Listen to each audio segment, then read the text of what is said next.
ճանապարհով ներկայիս Հայաստանի Հանրապետության պետականությունն են վտանգում։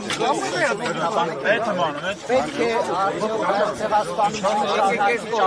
լինել Հայաստանի արտաքին քաղաքականության։ Ուրեմն ես որպես հայ քրիստոնյաս, որ այսօր իմ ժողովուրդ իրենց պայքարով, իրենց մասնակցությամբ արդեն 44 մեծ հզոր պետություններից առավել ընդունել են ցեղասպանությունը, որ դա միայն հարկորը հարգել գնահատել, դա աշխատանքն է մեր ամբողջ հայ ազգի, դրսի ազդեցիկ մեր հայերի, մենք չենք կարող մեր անցյալը մոռանանք, ուրեմն եթե մոռանանք, ուրեմն ապագա չենք կարող ունենալ։ Ես 101-ի կապակցությամբ Սովետաշրջանում կառուցել եմ ցեղասպանության եկեղեցի, այնպես որևիցե մի հայ իրավունք չունի ոչ ուրանալու, ոչ մոռանալու։ Ես ուրիշ հարցեր այսօր չպատասխանեմ, ինձ կներեք։ Դուք ասել եք երբևէ չեք մտածի, որ կվախենան իշխանությունները Արարատին նայել։ Ասել եմ, կավերաժարում, ասել եմ, որ այսօր ոչ մեկը չէր կարող պատկերացնել, որ իշխանության ներկայացուցիչ չի կարող Հրիշչյանի նայի մասին Սարին, չի կարող ցեղասպանությունից խոսել, չի կարող Արցախից խոսել, որ այսօր տաճարը Ստեփանակերտում քանդում են, դա մենք չենք պատկերացրել,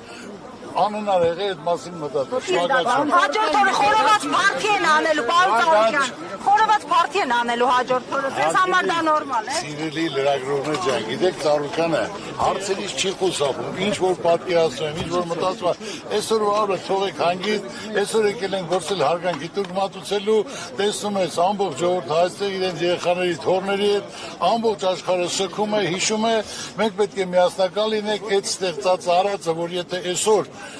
42-ից ավել խոշոր պետություններ ընդունել են, օրենքներ են ընդունել, քրեական են դարձել ովքեր որ հակառակ ասեն։ Նույնը մենք պետք է անենք եւ պետք է ոնց որ Գերմանիան ընդունեց հրեաների ցեղասպանությունը, նույնն էլ Թուրքիան պետք է ընդունի։ Նորեն ժամանակ կարող ենք մնացած մասին խոսել։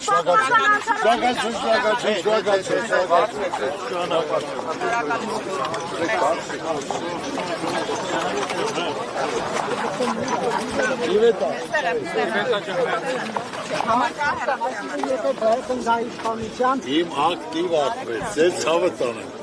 Թողեք գնանք, գիտես չեմ խուսափում հարցերից։ Երբ կարող ենք հարցածը։ Երբ ասես, այսօր հասնի առաջիկա օրերին։ Վարչապետի տեխնատուների թիվը ավելացավ, պարոն Ծառուկյան։ Չէ, 4-ն են։ 4-ն են։ Բայց չեք ասի ովքեր են։ Բայց մեկը ասելու ենք, դուք եք համաձայնություն տալու, իմ թիմակիցներն են լինելու ապագայի վարչապետ, որից մեր ժողովուրդը այս վիճակից դուրս գա, ձեր ցավը տանեմ, գնացեք շփվեք, ցանկացած որտեղ կլինի, վարչական շրջան կլինի գյուղեր, մարդկանց վիճակը ծանր է, մտքերի մեջ, պատի տակ նստած, ջղայնացած, թե ոնց պետք է վարկը փակի, եւ պետք է խնդիրը կա։ Մենք ազգովի պետք է մտածենք դա անենք։ Կապ չունի Ծառուկյաննա որ կուսակցություն, այլ ազգովի, երբ որ եղանք միասնական, ընդհանուր կարողացանք համախմբել, գնահատել, ով այդ փորձը ունի, այդ ցանկություն ունի, կապերն ունի, պետք է խնդրենք կանգնենք կողքը, մենք այս վիճակից դուրս գանք։ Դուք շարունակում եք պնդել, որ Ռոբերտ Քոչարյանին չեք ընտրի վարչապետ, եթե օրինակ նրա շուրջ համախմբում լինի։ Բայց ես նորից եմ ասել եւ համապատասխան Ռոբերտ Քոչարյանն էլ ասել, ով առաջինը կլինի, այդքան շատ զենք կտանի, նա էլ կորոշի։ Դուք պատրաստ եք ընտրել ամենաշատ քվեստացող ընդդիմադիր ուժի տեխնատուին։ Իների հետ գործ չունեմ, գործողները հետ գործ չունեմ։ Բայց ձեզ ասում են մի հին դուք եք, պարոն Ծառուկյան։ Ձեզ ասում են մի հին, այսինքն նախկին էլ դուք եք։